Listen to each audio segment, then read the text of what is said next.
Sir जय हिंद। Major general Rajan Kochar sir, जय हिंद। बहुत बहुत शुक्रिया समय देने के लिए। Thank you sir. जी राजा जी, धन्यवाद। थैंक यू सर, आपने समय दिया। एक बड़ा अहम इशू था जिसके ऊपर मैंने बातचीत करनी है। दरअसल मणिपुर में हाल ही में कुछ सुप्रीम कोर्ट के जस्टिस गए थे, उन्होंने वहां का दौरा किया, लेकिन दुर्भाग्य कि वो कुकी एरिया जो है वहां पर नहीं जा सके। जिस प्रकार से हम देख रहे हैं कि राज्यपाल अजय कुमार भल्ला ने काफी अहम पहल की, लेकिन उसके बाद भी जो दोनों समुदायों के बीच एक गैप है, कुकी और महिते के बीच में, हम उसे दूर नहीं कर पाए हैं। और बीच में जस्टिस का भी वहां पर जाना, तमाम बातचीत होना। कितनी उम्मीदें आपको लग रही हैं मणिपुर में कि आने वाले वक्त में हालात बदल सकते हैं, या फिर मणिपुर ने तय कर लिया है, या कुकी माइते ने तय कर लिया है कि नहीं, अब हमने आगे ऐसे ही चलना है? तो देखिए, यहाँ पे एक बुनियादी जी। डिफरेंस आ गया है। और ये डिफरेंस जो है, आई थिंक ये बहुत कम चैनल्स में इसको हमने हाईलाइट किया है और मैंने तो सुना भी नहीं है। ये जो बुनियादी डिफरेंस आ रहा है कि अभी कुकीजो जो है वो अपनी डिमांड में अड़े हुए हैं कि उनको एक यूनियन टेरिटरी का स्टेटस चाहिए। बिल्कुल सर। वो चाहते हैं कि मणिपुर से अलग हो जाए और एक अपना स्टेट ही समझ लीजिए, यूनियन टेरिटरी अपना उसको बनाए। और जो उनके अप्रिहेंशंस हैं, जो उनके डिफरेंसेस हैं मेतीस के साथ, उनको ऐसा लगता है कि आने वाले वक्त में ये दोनों कम्युनिटीज एक साथ नहीं रह सकती।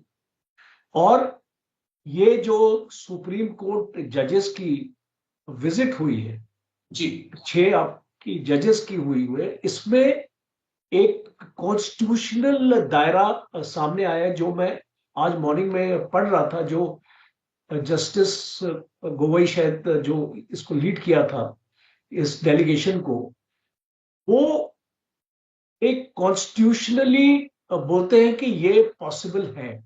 ओके। एक यूनियन टेरिटरी का स्टेटस देना कॉन्स्टिट्यूशनली पॉसिबल है, प्रोवाइडेड गवर्नमेंट इस तरीके का फैसला अपना लेती है। क्योंकि हमने इसको देखा है कि आपने लद्दाख को भी बनाया, जम्मू कश्मीर से काटकर आपने लद्दाख को बना आपने दिया। लद्दाख को भी बनाया, एब्सोल्युटली मैं उसी पे आ रहा था।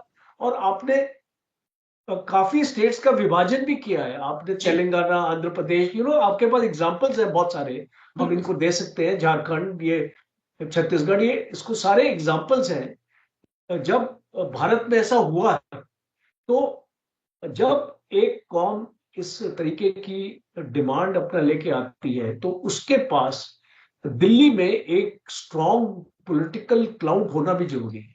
ओके। अब आप इसको देखिए कि मणिपुर के कितने एमपीज हैं पार्लियामेंट में। तो फिर आपको अपने आप ही इसको पता चल जाएगा कि इनका वहां पे इतना स्ट्रॉन्ग पॉलिटिकल क्लाउड नहीं है।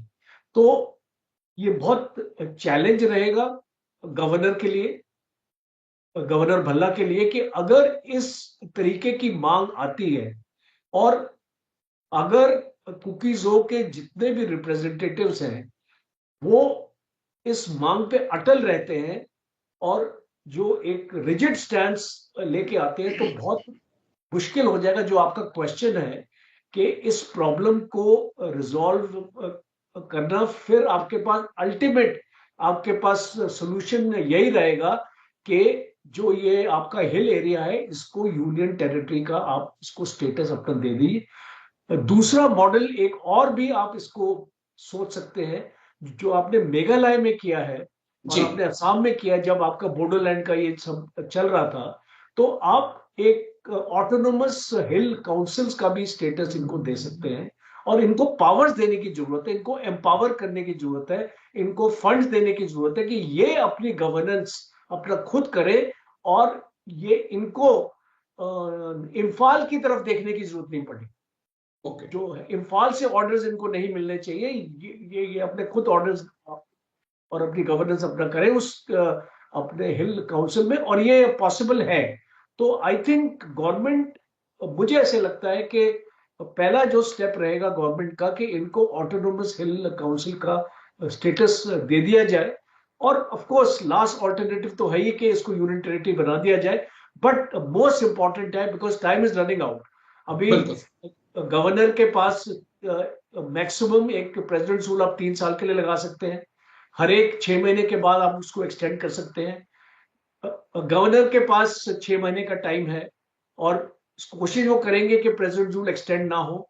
जी। और एक असेंबली भी सस्पेंडेड एनिमेशन में है, कि इसका मतलब है कि आप उस गवर्नमेंट को कभी भी वापस लेके आ सकते हैं। जो उसको अपनी बहुमत साबित अपनी करनी पड़ेगी स्टेट असेंबली में। और 2 साल का टाइम है, क्योंकि अभी इलेक्शंस 2 साल दूर है। तो जी। मुझे ऐसा लगता है सेंट्रल गवर्नमेंट नहीं चाहेगी कि अभी इलेक्शंस करना है, शायद वो चाहेगी 2 साल के बाद इलेक्शंस करना। जी। बट ये सारी चीजें डिपेंडेंट है गवर्नर भला इसको कैसे इस प्रॉब्लम को सॉल्व करते हैं।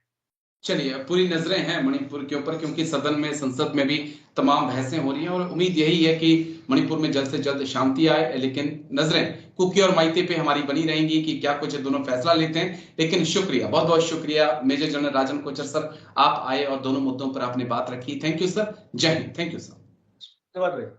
जय हिंद।